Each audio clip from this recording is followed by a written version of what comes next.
doing great. Socks though. Jess will go. Today we talked about, what did we talk about, Jess? Jess, Red flag. Red flags. We talked about what we value in men. He's a 10, but he's a red flag. Okay. What? All right, wait. He's a 10, he's a red 0. He's a walking red flag. Cause I love it, yeah, yeah. Cause I love it, yeah, yeah. He's a 10, but he's a chicken nugget boyfriend. That was my dad before They don't eat anything but like Oh. chicken nugget and mac and cheese, and like they have a palate of a child. Is he a 10 though? One. He's kind of like, does he like steak? He's like steak. Nope, he likes chicken nuggets. Nope. Yeah. Nope. So like you can't go out to dinner with him. You can't get mad. only go to McDonald's. Yeah. That's disgusting. Bleh. That's He's like, a 10, 2. but he only will buy fast food for dates. 0.5. Yeah. What the heck? No. 10 but smokes cigars. Honestly, when I look at it, it's hot, but when I smell it, What? it's bad. And when I see the money come out of the bank account, Yeah. it's not hot anymore. I don't think it's hot. I won't ditch a man for it, but I don't think it's hot. Although when I'm at a campfire and I'm getting eaten by mosquitoes and then the smoke comes and Keeps him away. keeps them away, that I can't stand smoke, so I'm just not the type of person that likes it. The leftover smoke on the clothes. I like that. yes. It had to take me 3 washes to get that out of Sam's shirt after the thing. After the overnight The bachelor party. the bachelor party. 3 washes for that to get out of his shirt. I was like, this is crazy. I don't like it when it's right in my face and I don't like the smell. Mm. It's rancid sometimes. Just what you like about Jordan. He's cool and he's handsome. There's the door. No, he's country and he has the same values as I do. And the one thing that I noticed about Jordan, and I mean, both of your husbands do this too, so it's not different, but just something that I like really pinpointed was his, what's it called, chivalry. When I first met him, he was very chivalrous, like things that men don't typically, or boys don't typically have these days, is like opening the door, being on the outside of the sidewalk so you can walk in, or like carrying your takeout, like, you know what I mean, like random things, pulling out your chair for you, things that I just noticed were like just seemed natural to him. And I loved that it wasn't something that he did for like the first year and then stopped. I mean, we've been together for over 3 years now and he does it still every day. And so it's things like that. It's honestly the little things that he does, I would say. And one thing I love about Jordan is he's not afraid to show his affection for me in front of other people. Like, he doesn't shy away from hugging me and kissing me in front of other people. And, like, yes, PDA, and it gets to a point, not with him necessarily, but just, like, couples can get to a point. But I think he does a good job of making me feel loved. And he's good at picking up, like, cues. Like, you know when, like, your guy like notices you're getting irritated or sad and like they pick up on it like that. Sometimes before even I notice, and then I get sad and I'm like, how did you know that before I did? And then most of the time he gives me food and then I'm better. So Lily, what do you like about Kyle? My life will never be boring. Fair. I don't know. He's so like, we're always doing something. Something's always going on. I feel like I tend to be like the person who always wants to stay in and have like a night in and stuff. And Kyle's always like, oh, let's do this. Let's travel here. Let's go here. Like, he's like the life of the party. And I love that he makes me like come out of my shell. And I don't know, I've had so many experiences and vacations and trips and little what are they called? Road trips. Road trips, because he is always doing something. And I don't know. I know that he'll be a great father to my kids because, like, he's very sporty and he'll be, like, a very active father in their lives. And I love that about him because I feel like we balance each other off really well. And I don't know. I'll never be bored. I tell like my parents and my friends about the stuff that we do, and they're like, oh, you know, you'll never get bored of that. Or like, you know, I love it. I don't know. Is that why you always go to softball games? Yeah, the 3 or 4 a week. So there's someone who's active and compliments you and brings out the best in you, Yeah. and you see the best in him. Yeah, I definitely would have been a whole different person had I not met him. And I think that he's brought out like the best qualities in me, and I really appreciate that. That's awesome. So far it's someone who's chivalrous, who puts you first, who always shows up and is loyal and continues to do what is right.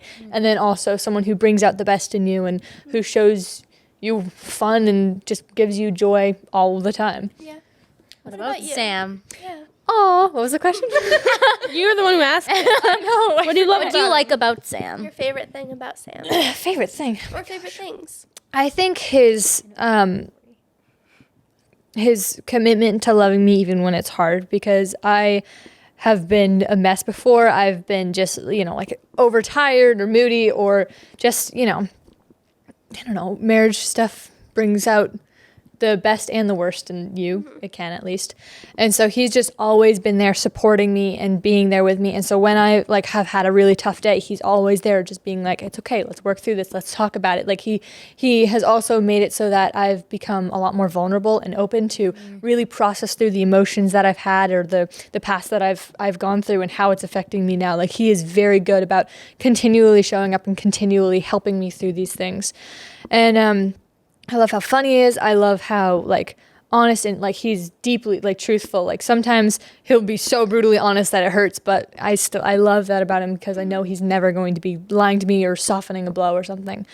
And he's just always open, and our relationship is very open, and it's always been that way. It's just like, oh, this is how I feel. This is what's going on. This is where we're going. Just very to the point, honest, and I absolutely love that. So yeah. Before you met your husbands, what were something that you knew as Christian girls that were non-negotiables? Your future husband had to have these qualities or live their life in this manner. That's a good question. Do you want to answer that, Lily? Yeah. So before I even had started dating or anything, I wasn't a Christian, but I believed in God and I knew I wanted a godly man. So obviously, my number one was I need a man who will be able to support me and lead me to Christ. And obviously, Kyle has done that. I love that he's very active in our church. But that was my absolute non-negotiable. I never dated anybody else other than Kyle because they just, they were fun, but they weren't what I was looking for. I needed somebody who dedicated themselves to the Lord. So. How do you think you got there, not being a Christian yourself, but knowing that you wanted a godly man who was going to lead you to Christ? Well, I was raised in a very Christian household, and I knew it was the right thing, but at the time, I was just rebelling against it. Mm-hmm. So deep down, I knew what was right for me, and I knew what I actually wanted. I just wasn't ready to say that out loud yet, I guess. Yeah. So that wasn't something I was willing to sacrifice, even if I didn't admit that out loud. That's really cool. Yeah, a little. What about you, Jess? Okay, coming from a Christian household too and going to TNT, I had a lot of background in the Bible. I knew a lot, and I had already, TNT made me take theology classes and TNT is the name of a church that we attended. And a school. It's not an explosive, I promise. That's not what we're talking about. And so I had a lot of information about the Bible. I knew a lot. I was already thinking about theology. And so I think when I had previous boyfriends who didn't know as much as me, I found myself having to teach them about the Bible. And so I think once I took a step back from dating in general, and right before I met Jordan, I was like, I need to find someone who knows more than me that I can look up to and ask questions to, because I couldn't be the leader, like telling them stories about the Bible and explaining what they meant and explaining theology. It was just like I felt so not like a female. And so that just like it really discouraged me, and it drained my energy. And so I think I was looking for someone who could just not even just keep up, but like Was there with be you? Lead you. Yeah. That was something that I had to learn, because originally I was just looking for, okay, I want him to say that he's a Christian and go to church and actually have like a faith and be saved. And then after dating my first boyfriend and then breaking up, it was that I need him to be the spiritual leader. I don't want to lead that relationship. I want him to take the initiative to be a godly man who is pursuing the Bible and pursuing those things and pursuing the faith. And I can't be the reason he's doing that. He needs to do it because he wants it and because he wants God and he loves God. And I think that honestly answers your question. It's like, what were you looking for? It's somebody who loved God, who also wanted to be a father, who wanted to have a big family, because I've always wanted a big family, and who was just, hardworking, dedicated, and all that fun stuff. Yeah. What about you? What are you looking for? Well, going off of mostly what you were saying, Jess, but also slightly part of like your story is like like growing up around guys and like having relationships with men around me. It's like you see their relationship with the Lord, and you can see the differences. Like you can see how, like I know my own relationship with the Lord, and I can see through the fruits of others' lives and how they act and speak, and present themselves where they are in their relationship with God. And you can see when you're not equally yoked with someone. And so it's like, yes, they need to lead you. They should have knowledge about the Bible. They should care to have a deep relationship with the Lord. But some people are just at different stages of spiritual maturity, and that's fine, but it's not conducive for a strong biblical relationship where the man can lead you spiritually, because that's exactly like I've talked to guys where it's like I've honestly led them way closer to the Lord than they ever were, and that's great that I could be that, but that's not the biblical design for a marriage. Yep. And often guys can get there, like there's, missionary dating, like you introduced your husband to the Lord, and then he, took it and ran, and he became super strong in his faith, and like that's great, because that does happen. But going into a dating relationship and hoping that he's going to become a Christian, or hoping that he's going to become really mature really fast and be able to lead you and guide you is probably not the way to go. Yeah, just, I guess, for a non-negotiable is that that this man loves the Lord first, and he lives like it. And then because he loves the Lord, he knows that, God did not make man to be alone. So he was looking for a wife who loves the Lord. So it's God first, a wife second. So. Yeah. When I first started, when I was about to go into college and I realized my career that I was getting into, which is dance, I realized that it gets paid so low. Dance teachers, choreographers get paid extremely low wages.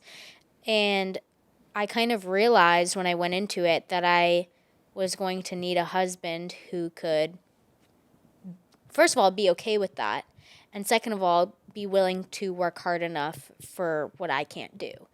And I remember one of the first conversations I had with Jordan was telling him about it, and he was so excited that I had a very girly, feminine job. And he was talking to me. He was like, you have to find a husband who's going to make up for that and who's willing to do that without complaining. And he became that. I remember when I was getting done with this school year and I had just gone through wedding planning and work and school and whatever. I was like, I need a break. But we needed money. We were renting, the apartment and wedding finances, whatever. And I remember talking to him like, I'm panicking because I'm exhausted and I need to take a break, but we also need to make money. And he was like, you take your break. If I have to pick up shifts at Wendy's twice a week so that you can take a break, that's what will happen. And he was so certain of it. And I knew that he would do that if I asked him to do that. And so I think someone who's willing to step up and provide and take care of you without questioning you, without like a second blink is... And without thinking any less of you. Right. Yeah. Because there are so many men nowadays too who I feel like are just like, what can this girl bring to the table financially? And that's not, that's just not ideal. That's not the type of guy that a godly woman is going to probably be looking for. Yeah, I feel like I 100% agree with that. I mean, Kyle told me very early on into our marriage that I could quit my job whenever I wanted, and having somebody who allows you to do that is so important and so wonderful. And And it's not like he even expects you, or like Jordan expects me to quit your job. Yeah. It's not like you need to quit your job and become a stay-at-home wife. It's like it's just an option. Like, it's there. Yeah. They want us to know, like, we can take care of you. You don't have to take care of yourself. Yeah. Like, work for fun. Yeah. And I do. That's your clothes money. Yeah. I like shopping. We know. Shut up, Bella. She sells on Depop. You can link your Depop. Tasman Moon on Depop. Go sell it out, please. I need more money. My job money is not enough, guys. It is. It is. It is. If Kyle's watching this. So you talked about how Jordan was very chivalrous and that was very attractive to you early on and now too. What is other type of, like, whether it's specific or in general, treatment from men that is attractive to women, Christian women, us? Kindness and not afraid to compliment. So, like, a little vulnerable with how they actually feel, maybe? Yeah, and I mean, I know that the only time I was ever interested in a guy was when he was willing, like when he like paid attention to me and also complimented me. Because if a guy compliments me, I'm going, oh, hello, hi. I mean, now that I'm married, I don't really do that anymore, but definitely before. Yeah. And something for me is he knows me so well. Like, he knows, like, little tiny things. Like, he knows what I like to drink, what I like to eat, what I like to wear. Oh, Lily won't like this, or Lily will like this. And he's spot on every time because he knows me that well. And that means so much to me. That he pays attention to every little thing and memorizes every little thing. And he about me. wants to, too. Yeah. And it's not just like, I have to know this because she's my wife and like she'll be upset if I don't. It's like, I want to know her. I'm going to pay attention to her and I'm going to track. Like, I love knowing everything I can about her. Yeah. And that's like, I'm flattered. That's so cute. That's very cute, yeah. I'll say also, like, as women, we typically tend to be a little bit more emotional. And so I'd say one thing that I noticed about Jordan, too, was, and honestly, a lot of the guys in our group, is that they're really good at picking out when you're being emotional, but being able to tell you it's logical while also understanding and having patience. Patience when you're being emotional, not just for the little things, but, like, with trauma, when you're talking about it and going through it and experiencing it in like everyday life, and their ability to pinpoint it and be like, I need to be patient with her. This is something from her past, and like not getting frustrated with you for that. Yeah. Right, Lily? Right. We love it when Jess says frustrated because she says frustrated. It's true. It's frustrated! It's not. The R is silent, guys. The R is Apparently silent. it's silent. Guys, Silence. say bagel. Bagel.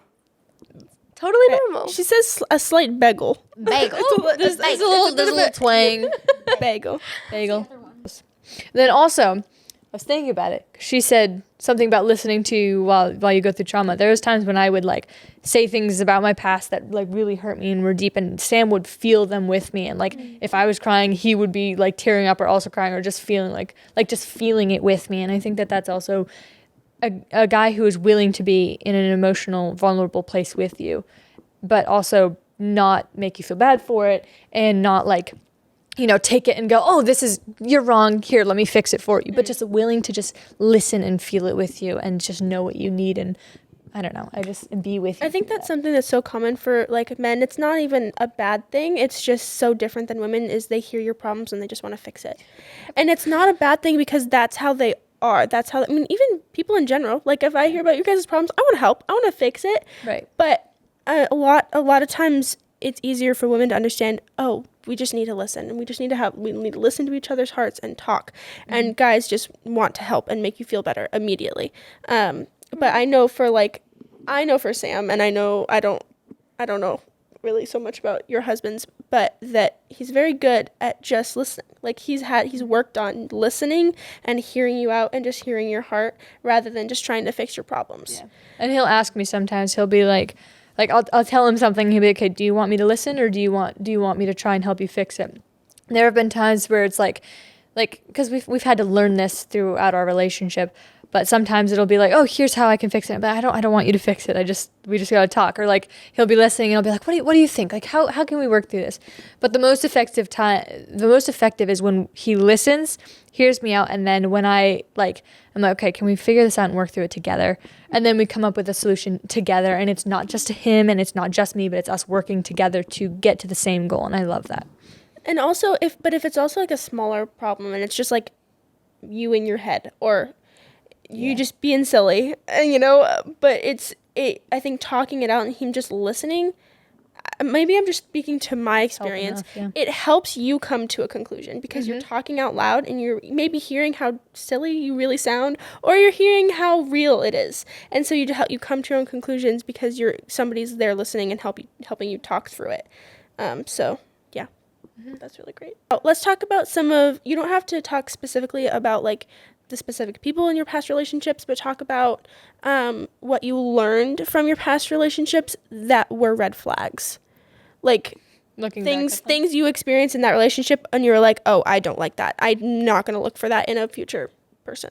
I mean, the first time that I went on like a real date with another guy that wasn't my husband, he asked me to smoke weed with him in our parking lot. So I would say that was a pretty big red flag. That's a really good one. That's a great start. Starting simple. Yeah. Don't Smoking smoke weed. That's a red flag. Or is it? I'm just kidding. Actually, with No mo. With the guy that I dated, I had told him like, I don't know, a few months before we broke up, I was like, hey, listen, by the time that we're graduating, if you are not the spiritual leader of this relationship, it's not going to work. And I remember him, like, he was very upset by this, and he asked me, he's like, what if I can't? And I was like, it doesn't, like, you need to try, not for me, but for God. Like, you need to strengthen that relationship with him, and he needs to be your focus. And then, I mean, he didn't. And later on, after we broke up, like a month later, he told me, he's like, yeah, I never really tried. But after we broke up, I actually did focus on that relationship with God, and it has grown. And I've like started praying, and I'm reading my Bible, and I'm really investing in that relationship. And I was like, yes, finally. Because that was really happy for me. But during the relationship, because we dated for 2 years, it was like me just trying to be like, okay, just read your Bible, or let's just do this, or let's do a devotional together, or let's just like trying to bring him and drag him along with me. And that it was a struggle. And another thing that I learned was that love is sacrifice and love is a choice.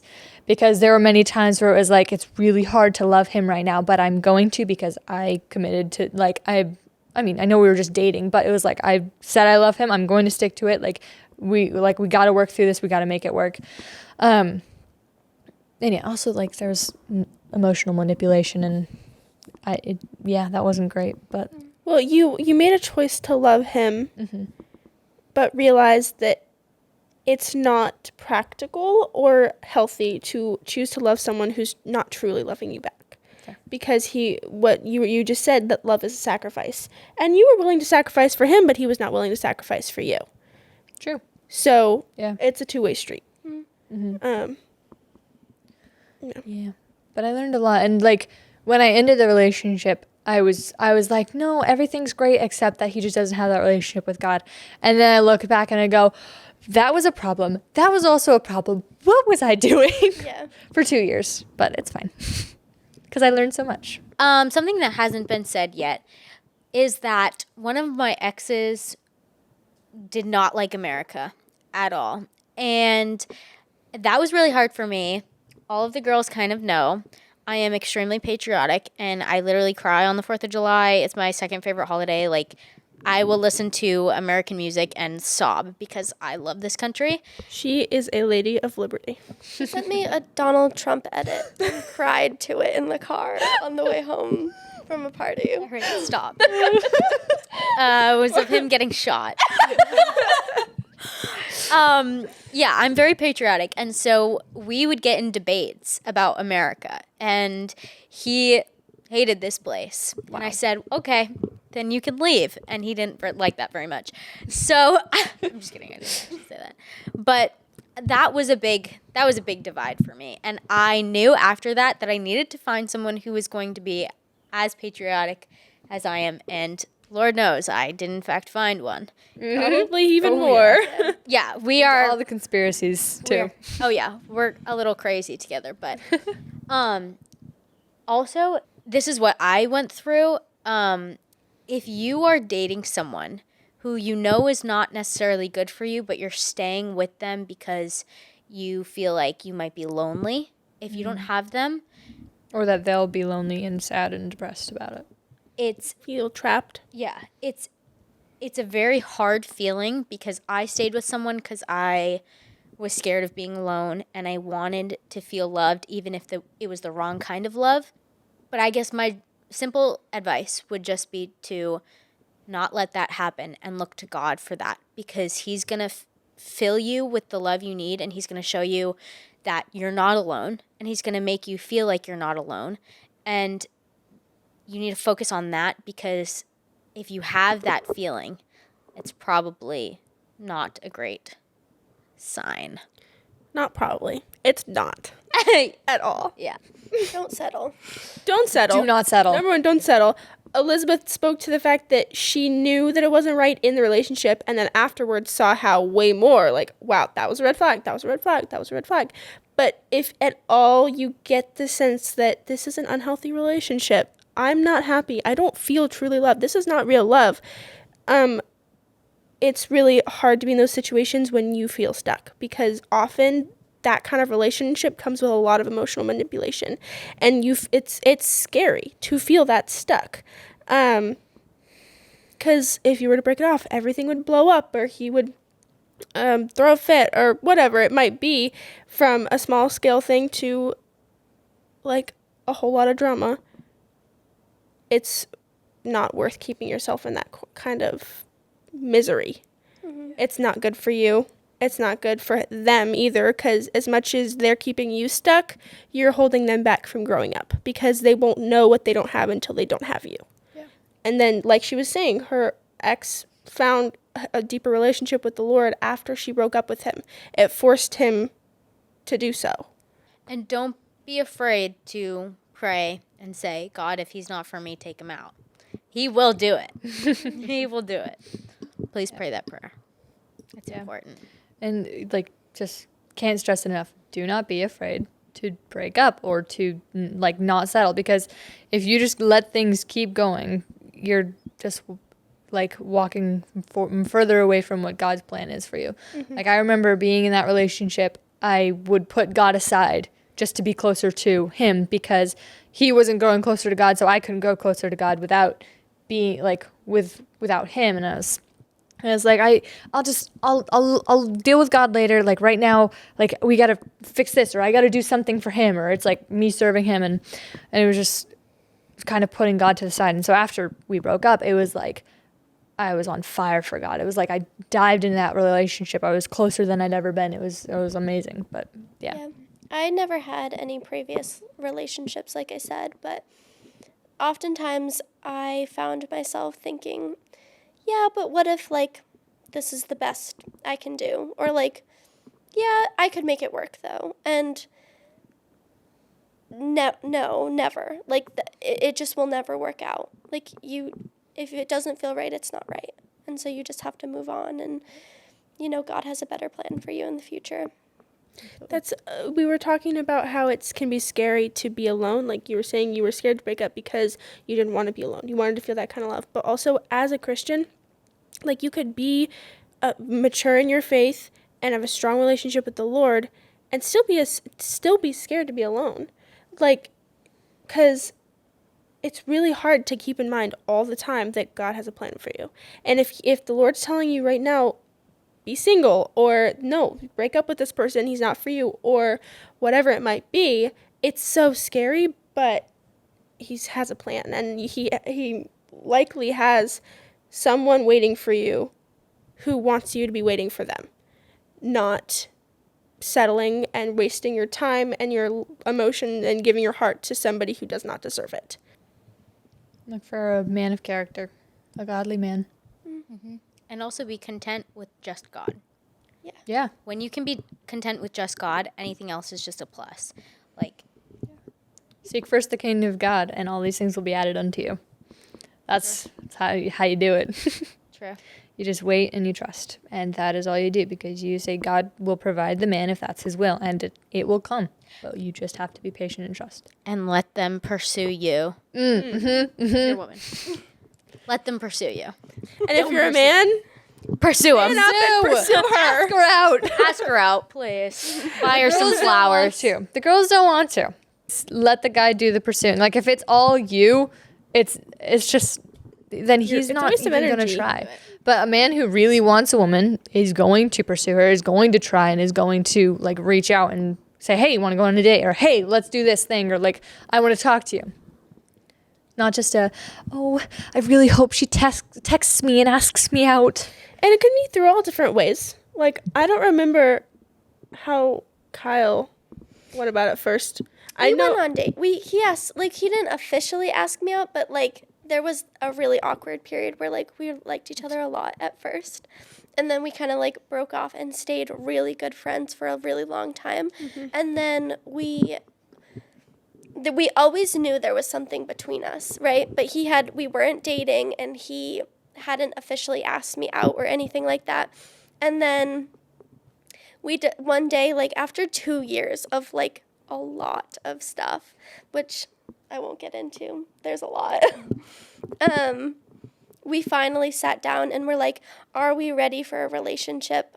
Can we do it? Like, can we do it the right way, the biblical way? And then he did ask me to be his girlfriend officially. So there wasn't like we did have like a first date, but it was years before we actually officially dated. So Yeah, so it can look so different. Jordan slid into Jess's DMs. It's true. And Sam was just friends with her for a long time and asked her on a walk. And then you guys dated immediately, girlfriend and boyfriend. A week Let it later. go. marriage, the first date. Yeah.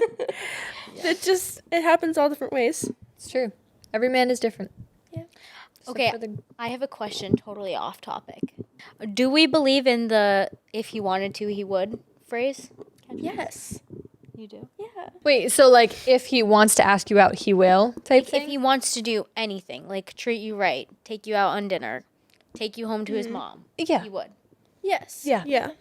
I know so many girls who don't believe in that. And I'm like, I feel like when a man gets his mind set on it, he's going to do everything he can until he's like can't do it anymore. Like, like if it's like I really want to take her out, but I don't have money, he's gonna work and do everything he can until it's like okay, I can't do this, but he's going to try.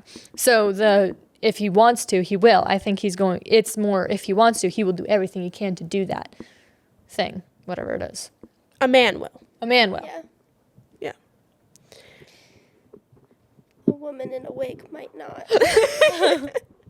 Also, when you're looking for a man, look for a man that you have the same values with. Like, I mean, for us, it's conservative, Christian, all these wonderful things that we hold dear. But just somebody who is like all the things that you believe and you want for your future, make sure he has it. So like, how many kids do you want? How do you want to raise your kids? What do you want to do about finances? Because that's huge in marriage and just life. And then like, okay, where do we want to live? What jobs do we want to have? Or is it going to be like, oh, you're going to stay home and work as the woman, or like the dad wants to stay home and work? Like, what kind of things do we want when we're going into the future? And then things like, okay, what do you believe about the Bible? What do you believe about politics? What do you believe about these pop culture things? What do you believe about even modesty and things like things that you value and maybe he doesn't? There's just different things like that. Like, what do you think about technology use? Like, it's just, it goes on and on and on. Just find, like, make sure that when you are dating somebody or looking for somebody, make sure that that person aligns with all of your values. So that's just. And with smaller things, they don't necessarily have to, you don't have to be the same person. You don't have to have the same exact opinion on every little thing. But when it comes to the things that matter, especially when like finances and biblical values and your political views, those big things matter. Yeah. So If it matters to Yeah. you, make sure it matters. Yeah, you should not be going into a marriage like, oh, you know, I can change him or I can change her or No. whatever, because you won't. Or dating either. Yeah. Like, if you're dating a person and you're like, I'll change them by the time we're Yeah. married, it's doesn't not work. gonna happen. No. You know? Like, they need to change for themselves and they need to want to, and it can't just be for you, but it needs to be for them and God and all that. Speaking of which, find a man who is just as protective, if not more protective, of your purity as you are. That's Definitely. important. Yeah. Don't compromise on that at all. It is worth waiting till marriage.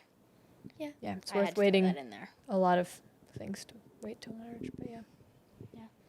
Oh, I had one more thing. I just thought about. This is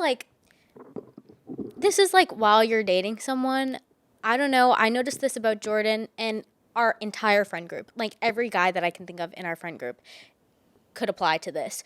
Is watch how they are with their friends and their friend group, because that can tell you a lot about the way they care for someone or how they think about someone. Or like, I mean, in our friend group, we have a very like doors always open. We always want to help no matter what. We'll show up for each other kind of mentality. And pay attention to who they surround themselves with. Pay attention to that, if they're hospitable, if they care for their friends, because in turn that will trickle into your relationship too. And so find someone who is showing up for their friends, always letting them in the door, like, you know, being as selfless as possible when it comes to who they surround themselves with, and that's a good man. Yeah, and not even just friends, honestly, but like, I know this one gets brought up and it's, you know, may not seem as big a deal, but like how they treat like waitresses or waiters or like, you know, stuff they like tip that. well. Yeah. Well, also family. how well do they? Because how they treat their family. I know that there's one said, like, how a guy treats his mom is how he's going to at first treat you, or like just Or kind of later on treat you. Yeah, it's just kind of like how a guy treats his family is also really important. So just how men treat others. Because in Everybody. a relationship, in the early stages of a relationship, it's feelings, it's love, it's like Yeah. both parties are blind to things, and you're going to let things slide because you're infatuated with this person. So, but they don't have that same infatuation or blindness with their family. So if they're treating their family in a not so okay way, that tells you something. That tells you he's not being completely honest with you, with how he's treating you, with how he's loving you. So And honestly, like, this might sound really weird, but one thing that I appreciate when a guy can do is with their exes acknowledge that it didn't work out and maybe it might have gone so incredibly wrong, but they don't bash them. I don't know why I appreciate that. When a man can acknowledge. My man just walked in. Sorry, I got distracted. he also has no shirt on. Go away. I'm getting distracted. I love you. We'll be out soon. Don't shake your butt at me. Sorry, guys. I got really distracted. Men don't bash. Yes. Yeah.